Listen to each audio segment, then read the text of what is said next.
Hello everyone, it's me, Demented Ghastly here with another video.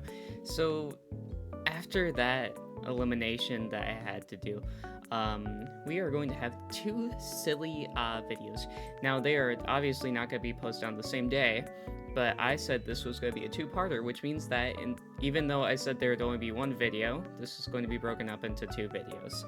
So, what we're talking about is major antagonist, minor antagonist, and I've added this in Minions as an example, to kind of show off what the antagonist archetype is in total drama. What does it mean? What is a good antagonist? And we will crown the ultimate villain at the end of the final video. So first, let's look at the Minions as an example. Why did I include Lindsay, Beth, Noah, Tyler, DJ, Jeff, and Owen in the Minions as example tier? Why did I do that? That's so weird. Well, let me explain to you. First of all, Lindsay and Beth help out Heather in season 1, doing a fair amount of her dirty work, and therefore they are not spared from the punishment. However, they both get back at Heather and stop their evil ways, except they weren't evil to begin with. They just were being influenced by beauty. We have Noah and Tyler here. Now, they weren't exactly minions, but I do feel like they were going along with what Alejandro was saying. Tyler being too dumb to figure it out, and Noah figured it out, and look where that got him. Obviously, we have DJ and Jeff because they were helping out Harold, but let's be honest here. The first season couldn't decide whether or not it wanted to see Harold as a villain. You could have seen him as a hero who snapped. You could have seen him as a villain who finally took revenge. Either way, heck, you could see him in the middle. Harold is a completely blank slate for whether you want to call him a hero or a villain, because he does both. Him sending Courtney home, which, let's just get to Harold real quick. Him sending Courtney home was a stupid plot point, but at the same time it showed that when Harold is threatened, that is when he becomes a villain. When Harold is tired of dealing with other people who don't appreciate him, that is when Harold is pushed over the edge. Now, why do I have Owen? Well, because he was doing Chris's dirty work of being a mole. So, anyway, let's just delete that row so that we don't have to deal with it ever again, So now let's go into the minor antagonists of total drama. So we obviously went over Harold. Him not being really exactly good guy or bad guy until the second season, where you could definitely see him in more of a hero's light. And in the third season, he was a easy boot. He was a character who you can't really call a hero or a villain because they just wanted to get rid of him as soon as possible. Eva is clearly portrayed as a villain. Not really a villain completely, but more of a antagonist. Just a antagonist. As Eva comes in, immediately showing that she means business, immediately showing that she is aggressive, has a temper, would absolutely destroy you, and she kind of shows how scary she is to Cody twice in the first season. And she never really has that bit of redemption, really. Because every time they try to show that, they show 2 scenes later her snapping at someone and breaking things. Obviously, her without her music didn't help. Them returning her was an interesting thing to throw onto the fire, because her randomly turning on Bridget showed that she obviously is a little bit delusional with her anger issues as well. Because the first one, it seemed to just be a situation where this is my music player, it's what keeps me sane, I need it, it is my therapy, and you have stole my therapy, and I am having it seemed to almost be a panic attack. So we had to talk about that and be real with it. It was something more along the lines of a panic attack. And then her going after Bridget was not exactly justified in any way, shape, or form. Okay, so now we have the Zeke man, the Ezekiel. So Ezekiel is someone that I've talked about on my channel a lot. Meanwhile, I think we just need to clear up that the original Ezekiel was put out to be just a douche. They tried to make him look like a douche, and they kind of failed, according to a lot of the fans. And I am one of those fans. I think that their transformation into the feral Ezekiel was a failed attempt at, oh man, he's misogynistic, this is what's gonna happen, when they clearly showed that, he's trying to become a better person, and he's working with women, he's not saying sexist things anymore, he's just trying his best. He's just a little guy. And then they're like, okay, let's make something incredibly disturbing. And that's what turned into Feral Ezekiel. Feral Ezekiel, I would almost put in the major antagonist category, as he exists in World Tour, Revenge, All Stars. Those are 3 seasons where he is an antagonist that is actively meddling with certain things. Overall, just disturbing. This is the most, creature-ist antagonist you've had, because I wouldn't consider Fang an antagonist. Let's be honest here. He was funny. So, this is, the least human antagonist. I'm not even gonna talk about Larry or anything like that. He's not important in this. But let's consider the next character, which is Joe. I think Joe is Eva done right. Joe has shown that she is capable, she is smart, she is strong, she has motivation, she's got everything that she needs. She's a good villain, but she's not exactly a villain. Because even though she's really competitive, it doesn't seem like she, she doesn't want people to get hurt. She's okay with it, but she doesn't want it. Okay, so she puts lightning into the thing. Let's be honest here, she knew lightning was gonna make it. Lightning is lightning. He's just gonna find some way out of that situation. And I thought that her sending off in Revenge was actually really well thought out.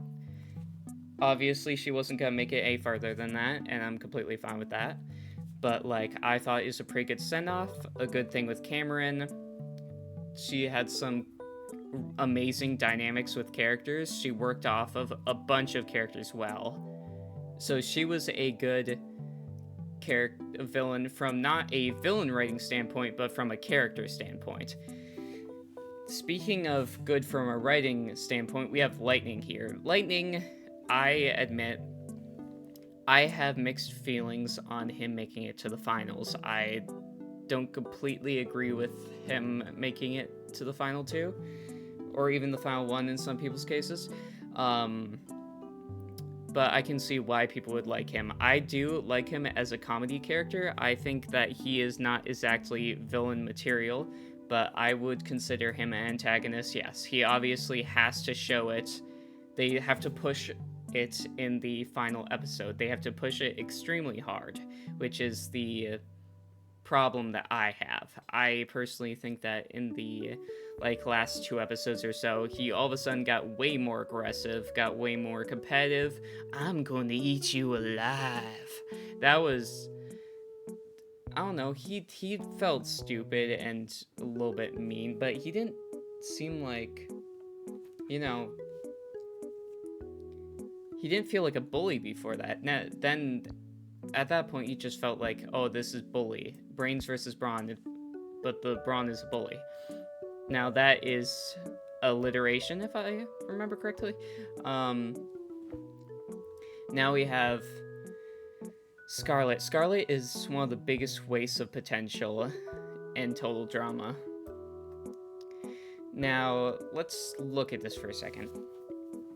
Now, they could have done anything with her. They had shown little bits of her evilness throughout the season. It was just a little like, whoop, here and there. You see a little bit of Scarlet, and then, you know, they go back to a normal plot line. Obviously, she's helping Max be evil. She's pretty much doing all of his evil work for him at this point. And you know she's gonna snap. And that's what we thought she did. Until they explained to us that, you know, no, she was just evil the whole time. I mean, like, they showed little signs of her being evil, like the throwing her, having her toys attack her little brother. That was like, okay, this woman's a little bit crazy. But I think that's more of a sign of, I snapped, and I programmed something to do something evil. I think that putting in any plot line where she snapped instead of doing something just like, yeah, by the way, I'm evil, and I've been evil this whole time, and I've been tricking you, ha ha ha, that was so Pacateo Island. I don't know how else to explain it. That was so Pacateo Island of them. They were like, okay, so who do we have that isn't, you know, a complete weirdo-ass stereotype that doesn't exist in real life? Okay, so Scarlet might exist in real life. Yeah, let's make her not. And yeah, that was kind of insane. I thought her elimination was stupid as well. If you're going to make a character evil, and I'm gonna say this again for the billionth time, who the fuck did the writing for Pacateo Island for the villains? Who the fuck did that? I want to speak to you one-on-one and have a direct discussion of why you thought it would be good to have no clear villain, and the only character that could possibly be called the main villain is Sugar. Sugar, guys. My guy, what were you doing? What was going on in that brain of yours when you wrote this season? Oh my god, you could have done anything with Scarlet, my guy. Anything. You could have outed her as evil, had her win immunity, go on like a Julia win streak, go on like a Heather win streak, have like someone need to get, heck, there was so much elimination fodder in that friggin' season that you could have just been like, by the way, we need to eliminate this character because he's an idiot. And you could have done that, and I would accept it better than eliminating Scarlet in Scarlet Fever. That was such a dumb thing. That was such a great episode, too, and it was hard to believe it was great because it was, I don't know how to explain it. It was so bad in some ways, but so good in others, because the relationship between Jasmine and Sean was peak. Sugar, I don't know, I didn't mind Sugar as much that episode for some reason. Sky was pretty okay. Max was also really great that episode. Speaking of Max, you also eliminated him in the same exact episode. And you decided to do it in a way that made fans think he was robbed. Now, did I want any more Max time? No, I think I was maxed out on that. But I don't think that eliminating him in that way did the character any justice, because I think there are so many Max fans out there. And do I think his jokes were milked to the extreme? Yeah, sure. But do I think getting rid of him in such a dumb way that would leave the fans wanting more? No, just don't do that. Guys, like, come on. You gotta think about these eliminations. It's like how you introduced Beardo's whole thing of that he's actually a deeper character after you eliminate him, and we'll never see that character ever again. We're never going to see him again. We'll never know what happened to him.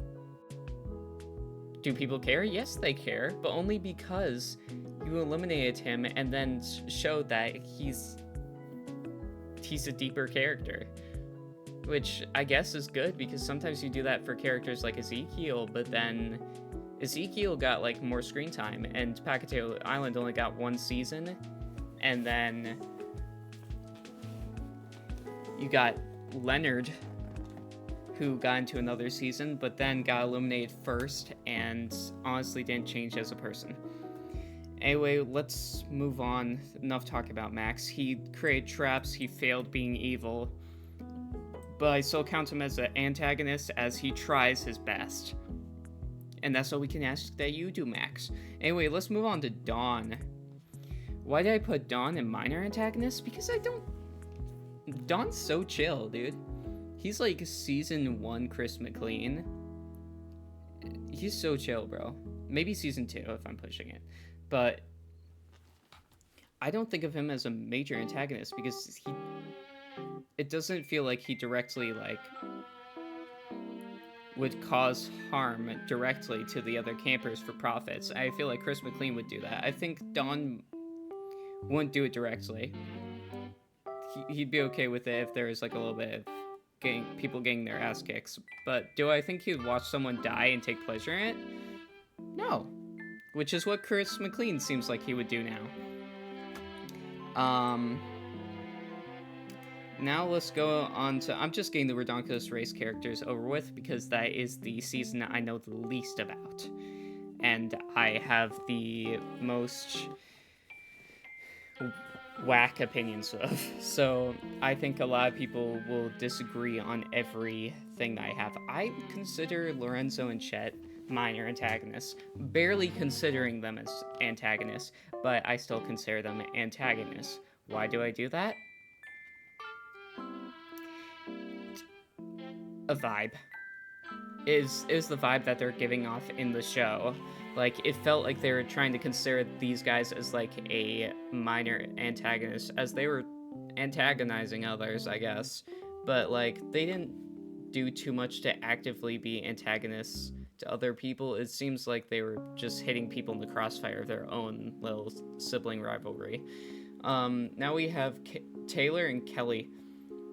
You know what makes a good villain? Being hateable.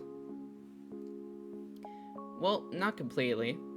There's a lot of ways to make a good villain, as we can see from all these characters.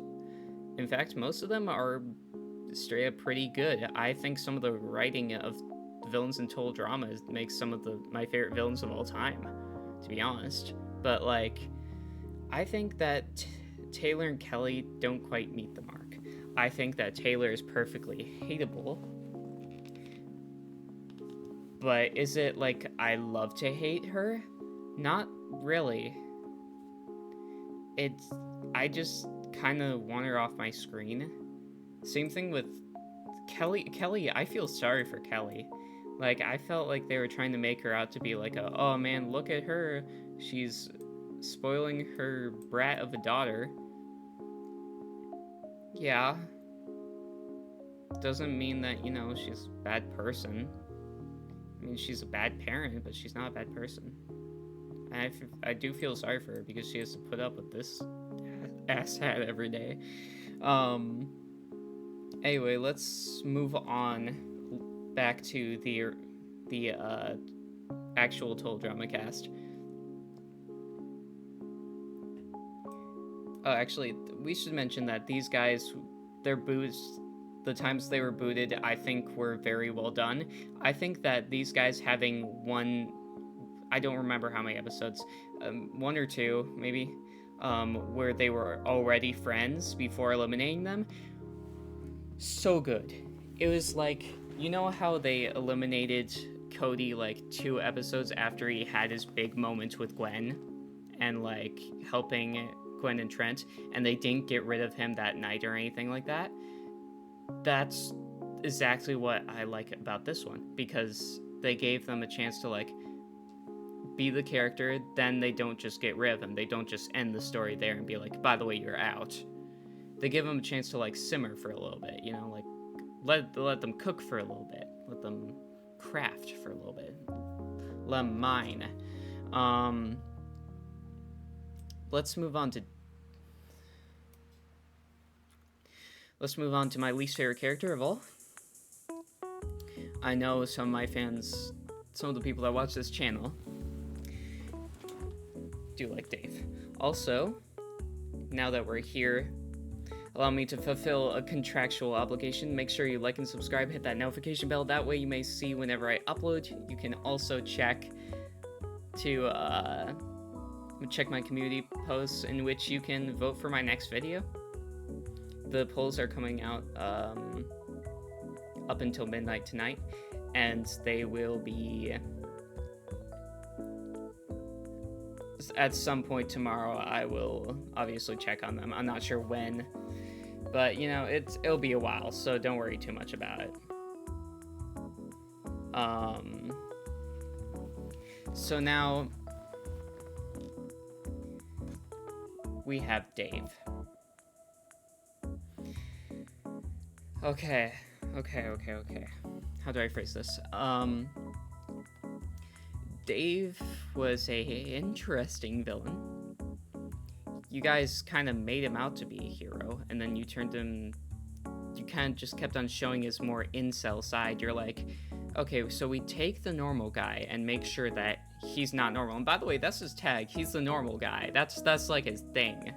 That's his like character archetype. He's the normal guy. He is like the Trent. Trent is boring. This guy is an incel. It's hard to believe that they decide to do something to a character like this, which I never enjoyed from the start, but I know of several people who do like the beginning of Dave. Like I said, I will preference this again. I never liked him in the single episode, but there are people that I know who did, and I feel sorry for those people because they were let down by Dave. Now, was Dave truly an antagonist? Not until the end, in which case he was definitely an antagonist. Sky revealing the news that she had a boyfriend to him was the one thing he needed to snap, and obviously it was another way to make Sean look better, because Sean already had this thing of like, oh, I shouldn't share, should I share the money with Jasmine? No, I'm not gonna do it. And meanwhile, they needed a way for like Sky to look worse in this way, and so they said, because Sky's already a Mary Sue, like, how do we change it up so that, you know, she looks not as good, besides, you know, being in Mary Sue and all that. So essentially what they said was, let's make her having lied to Dave, let's have her, you know, but you didn't want to hear the but, and then try to backpedal on it, being like, yeah, but actually Dave didn't want to hear the but, and that's the reason why. Okay, I think there's a point where you should shush him and say, I have a boyfriend, Sky. I think there's a point where this is no longer, because how many episodes did you have together? He got like past merge. You had all those episodes. You're on his team for a fairly long time as well. I don't feel sorry for Dave in the case of like he showed his true colors at the end, but was it really his true colors, or was that what the writers wanted you to see? Anyway, enough philosophy.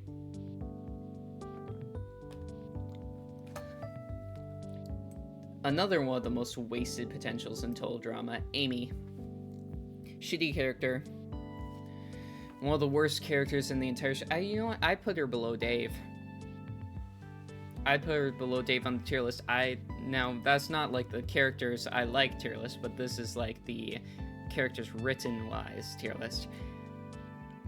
Amy is the most horribly written character in total drama, and I'm a fan of Ezekiel, and look at what they did to my boy. But, like, look at this character. What did you guys do here? Oh man, the sister won. The good sister won against the bad sister. Yippee. Oh, by the way, we're going to take all that away because Amy is going to grab Sammy and put them both into the cannon pretty much at this point, and then they're both going to get launched off. And so it doesn't matter. Sammy's gonna go back to an abusive family, probably more abusive because Sammy stood up against her sister, which means that the parents are obviously gonna take Amy's side. Going by the realistic logic, sometimes realistic logic, of total drama, Sammy's gonna go back to, like, friggin' hellfire, dude. She's not gonna get out of this unscathed. She's not gonna have a happy life ever again. And that is disturbing for me to hear. But anyway, let's get a little bit more into this. So, we have... I'm gonna bring up Sierra real quick so I can talk about her next, but... Amy, overall, badly written character, a character who could have been a main antagonist, overall, barely antagonist, just antagonistic to her own sister, not really showing anything to any other people, so none of the other people feel any reason to vote her off. So it's completely accidental that Amy gets voted off, which makes no sense. You could have outed her for the asshole that she is. Everybody still, except for Jasmine, still pictures Amy as a saint. Speaking of not saints, but painted as one, we have Sierra. Sierra's an antagonist, dude. Sexual harassment is not okay. Okay, guys, put it in the comments. Demented Ghastly VT. Quote, sexual harassment and sexual abuse, sexual violence, all these bad sexual things. Sexual assault. Those aren't okay. And Sierra commits so many acts that are just not okay.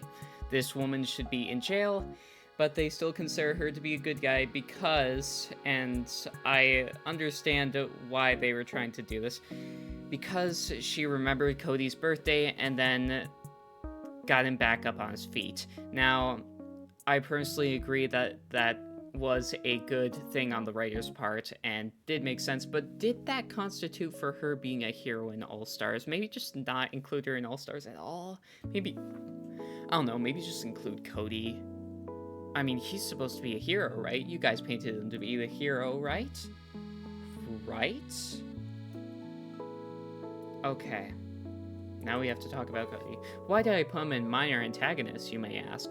Well, I do think that Cody was considered to be a antagonist. If we're going on a non-total drama standpoint and going on a basic cartoon standpoint, who's the person who's kind of getting between the love interests at this point? That's Cody. It shows it on the intro, the total drama, how you say, the introduction to the episode is it's got the music, yeah. Their mom and dad, I'm doing fine, that sort of stuff. But yeah, Cody's getting between them, and until he sets her up, it's kind of a sexual harassment. Now, it isn't a bad antagonist. It's not bad enough to be considered an antagonist by most, but he is a little bit of a annoying dude, and that I consider to be antagonism in specifically to Gwen until he turns around. But we're still including characters that like have arcs here, otherwise we wouldn't include Heather. She kind of slayed. Also, Scott became a hero, dude. I was rooting for that guy. Anyway, yeah, we'll get to him in the next episode, so make sure to subscribe so you can see that. Anne Maria. speaking of antagonistic to one specific person, this is Zoe's rival at this point. Vito is Mike. He is not Mike, but he is also Mike, which means that they are both in Mike's body, which means that Mike is technically cheating, specifically due to Vito, with Anne-Maria. Anne-Maria is going along with it, purposely pushing it, antagonizing Zoe. So specifically to Zoe, Anne-Maria is an antagonist. Plus, she does give off antagonist vibes in the way that she acts towards the other campers. Even to Brick, calling him, like, ugly in a roundabout way was not cool. He may not be attractive whatsoever, but Brick is still a human. Okay, you didn't need to say the first part. Okay. Izzy. Now, we all know Izzy is the biggest evil mastermind in all of Total Drama. If you do not agree with me, look at the facts, liberal. Sorry, got a little political there. Anyway, look at... sorry. Look at the facts. Because Izzy is actually a secret mastermind. If you didn't know, she's actually the smartest. She actually did all this. By the way, BH Ultra, hit me up, please. Collab. When? I will do anything. I will sacrifice my firstborn, please. Please. I'm just kidding. I'm a Valorant player. I can't have sex. But yeah, Izzy does act antagonistic in the way that she also just honestly kind of beats up on other characters without really meaning to, or maybe she does mean to. She's probably calculating all this, but I'd also consider her to be one of the minions, but I put her above here because she did help out Heather that one time when they introduced a random new plot twist of like, oh yeah, Izzy's voting with this. Oh, she's not anymore. Okay, so now Harold. We've already talked about him. So, Topher. Topher is an antagonist solely to be the foil for Chris in this case. Actually, foil isn't the right word. Current chef is more of a foil. These two chefs are not the same, by the way. They are not the same, and I don't care what you say. This chef is a hero. This chef is an antagonist. I don't give a shit what you say about them being the same character. They are not the same character. Shut up. Okay, now that we've gone that out of the way, Topher also is a huge hindrance to his team with his obsession of trying to take down McLean. He just thinks that he can get away with this shit of just, like, being lazy. But he could be a genuinely good, not only host, but he could be a genuinely good player. I could see him going far in another season. Would I personally make him go that far in another season? Nah, I'd find some way to kick him off early. I think it would be so funny if Chris was just like, nope, boop, and just got rid of him. But yeah, Topher, still an antagonist. Axel is just Axel is just a antagonist that's supposed to be kind of like a Eva and a Joe mixed with a Sean. Now, I think Axel is better handled than Eva because she's got a soft side and it's easily shown, which is for Ripper. I think that Ripper and Axel are the villain couple that we all didn't know we needed, but we got. Not counting MK and Julia. But, like, I think there is so much potential to this couple, and I will stick by that. Sadly, they didn't go for it. They went for Jeff and Bridget instead, but there was so much. Little alfalfa male here could be, like, you know, start being like, I respect women, and she could be like, I'm gonna be a nicer person, and then they make out, but then they're better people after they make out. So, you know, it's like, you know. Anyway, I'll shut up now about Ripper and Axel. Ripper obviously is supposed to be a bully from, like, old television shows / movies, and he fails at that. I think that's hilarious. They obviously don't want you to take him that seriously. They do kind of want you to take Axel a little bit seriously, but she does get booed off pretty early, so there's a difference with that. Don't take Ripper seriously, he's not a threat. However, remember, he is still an antagonist, and he might have a chance at eliminating someone at some point. That's something that he might do. He might purposely do something that will get another person eliminated. He also does bad things, but they're always to win challenges or help out his team, whether they like it or not. MK, why is she not a major antagonist? Well, because she is not the antagonist of either season. She's just a antagonist. However, she's very helpful. Her spying on the votes, her Aquafina feel, it was just... She's a really good character. She's very well written. I've seen she's very overrated in the fandom, but other than that, I think she's a great character. Also, anybody notice how her skin color changed after they put her into the show? Just me? Okay. Anyway.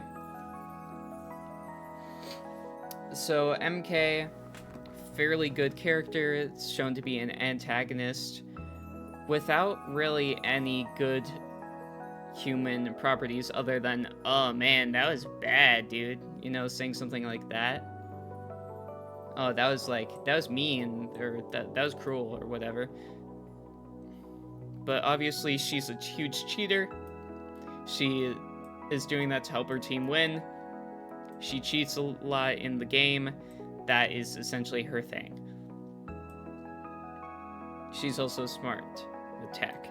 So we have Lauren here. Lauren is a Izzy-like crazy, will disrupt the game, will change the tide of votes, will change the tide of everything, will change the tide of the game. She is something that you cannot control, which is one thing that a lot of total drama fans like. Not control, but specifically, we like someone who will come in there and completely change the outcome of a episode, just due to the sheer power of cartoonishness. Lauren is a classic character of she's not supposed to have any, like, character progression, but she's perfect the way she is. Kind of like Harold and Izzy. I think these two are also characters who don't deserve character progression because they're so good without it.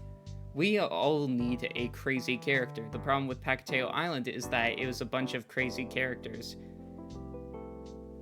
and very few normal characters, and the normal characters weren't even that normal. Meanwhile, having a mostly semi-normal cast with one Lauren in there is perfect. If there's two Laurens, that might be a little bit too much. Now we have Chase. He cut his girlfriend's brakes. She almost died. Anyway, so we got Stephanie and Ryan. These two are interesting characters as they're from Redonkul's race. I kept them purposely because they are minor antagonists, and there's no denying that. Heck, there's an Axel of Evil or whatever. That I think that was the name of the alliance, but these two were part of it. Stephanie's obviously the more antagonistic person. Ryan isn't, but Ryan will probably go along with Stephanie on these things. So I do consider them to be minor antagonists. Their role is that they are just characters to shake up the game, while also being a little bit of comedy and a lot of drama. Now we have Blaineley, and her real name isn't first name. So Blaineley is a interesting case, as she was why the frick is she here? She was obviously an antagonist towards the people who were in the Aftermath show as like a form of Oh, we have a little bit of a psycho host here. Or more like a mean host.